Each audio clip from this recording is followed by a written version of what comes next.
Bentuk penolakan terhadap perpanjangan status PPKM mulai disuarakan oleh sejumlah warga Surabaya. Mereka berharap agar PPKM ini tidak lagi diperpanjang karena sudah mencekik ekonomi masyarakat. Selain itu, tidak meratanya bantuan sosial kepada masyarakat terdampak menjadi alasan warga menolak perpanjangan status PPKM yang hari ini 2 Agustus menjadi akhir pelaksanaan PPKM level 4 di Kota Surabaya. Kurang efektif ya, Mbak. Karena kalau dilihat dari kampung-kampung sendiri juga masih banyak, kayak di pos-pos ronda itu masih banyak orang kumpul. Kalau menurut saya sih lebih baik new normal ya, Mbak. Soalnya kan ya kasihan yang orang-orang kecil di pinggir-pinggir kota itu kan juga mereka juga susah cari uangnya.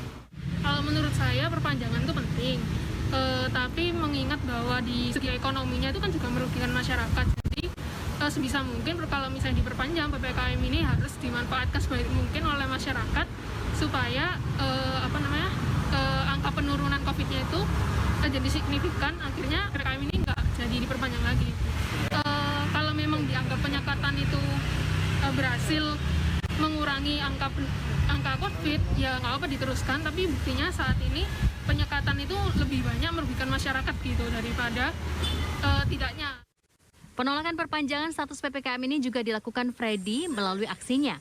Pelaku usaha travel Surabaya menuliskan seruan protesnya atas dampak PPKM di sekujur tubuhnya. Freddy pun berharap agar PPKM tidak diperpanjang dengan tujuan dunia pariwisata kembali bangkit. Harapan saya sih tidak diperpanjang atau melaksanakan sesuai prokes biar kami juga bisa bekerja, menghidupi keluarga, dan banyak yang harus kita tanggung dengan cicilan sekolah atau yang lain yang punya keluarga. Artinya setuju nggak nantinya jika diperpanjang ini? Tidak setuju, karena kami membutuhkan untuk kehidupan, bekerja, untuk makan, untuk yang lain-lainnya juga. Sementara itu, sejumlah anggota DPRD Kota Surabaya mengaku setuju jika status PPKM diperpanjang karena dianggap efektif dalam menekan penyebaran COVID-19.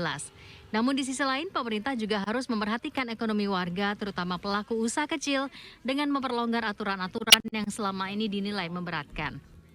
PPKM iya, setuju sih setuju, akan tetapi harus ada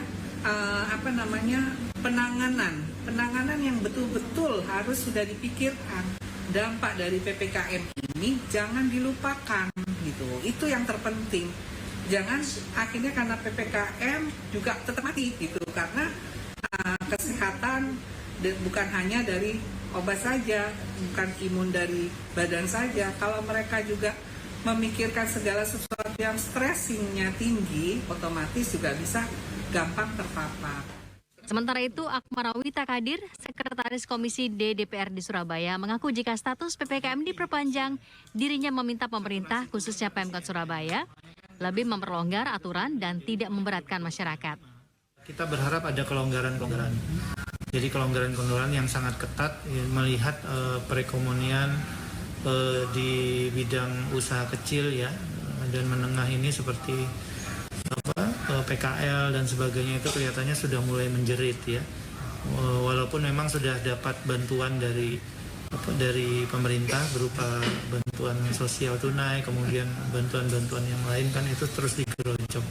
Nah ini saya harapkan ada kelonggaran-kelonggaran di sisi itu, tapi tentunya dengan protokol kesehatan yang sangat ketat.